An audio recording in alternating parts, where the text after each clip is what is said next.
Good evening, ladies and gentlemen. My name is Sean, and I'm a grateful and blessed recovering addict.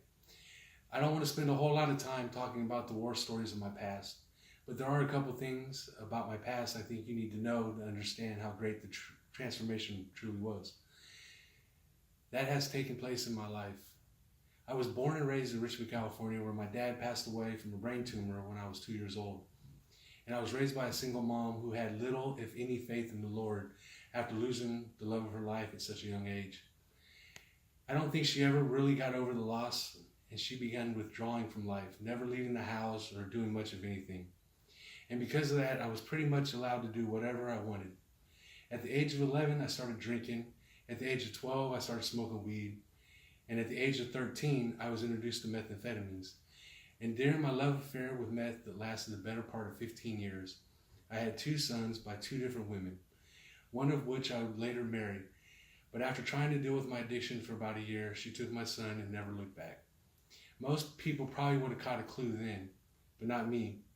I didn't have a problem. I had a job, I had a house, I had money. Then at the age of 21, my mom passed away, and that sent me on a downward spiral. Not knowing how to process the pain, I turned to the one thing I knew. I got high, and I stayed high over the next couple years. Over those years, I lost everything. It got to the point where I was spending more time in jail than I was on the streets. But it all came to a head a couple days before Thanksgiving in 2006. I was in Solano County Jail fighting multiple felonies in multiple counties. I had been bouncing around from court to court, fighting cases for over a year. I remember being on the phone with my son Jesse, who was 7 at the time. He asked me one simple question that would change my life. He said, "Daddy, when are you coming home?" And I started crying because I couldn't tell him. I had no answer for him. It was at that moment that I made up my mind that I would never be in that situation again. I promised him that the next time I talked to him, I would have an answer for him. So the next day I got on the phone with my lawyers and I told them that I was ready to make a deal. At that point, I really didn't care what the deal was as long as I had a release date.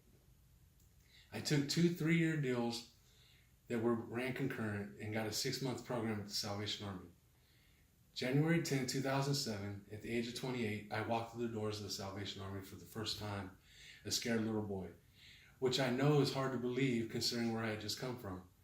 My first night at the ARC just happened to fall on Wednesday. And for you that are not familiar with the program, Wednesday is chapel night.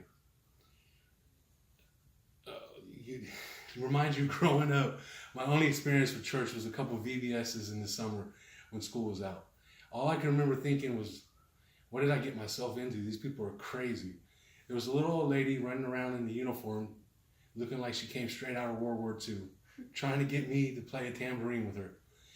Major Heiselman would later become one of my biggest supporters. She told me, you've tried it for years your way. How about you try it my way? If it doesn't work, that life that you love is waiting for you outside. Besides, there's only one thing you have to change, and unfortunately, that's everything. But don't worry, because she had a friend that would help me through the process. That night, I turned my life over to God and asked Him to be my Lord and Savior. This peace came over me that I can't even explain. For the first time in my life, I knew everything was going to be okay. I learned more about myself in those 6 months at the Salvation Army than I had learned in my whole life.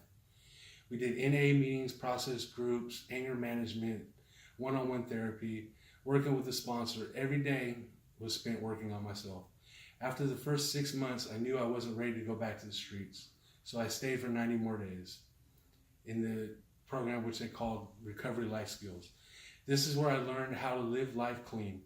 I truly feel the Salvation Army saved my life. They welcomed me and loved me even when I couldn't love myself. I live my life trying to make amends these days for all the wrong I did in my addiction.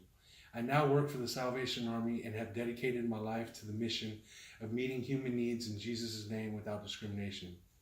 Be it sheltering a homeless family, or giving a senior a food box, or feeding a low-income student a nutritious meal, or even giving another addict hope and a cup of coffee. The work I get to be a part of on a daily basis is truly a blessing, and it would not be possible without the help of the community and donors like you. Thank you and have a blessed day.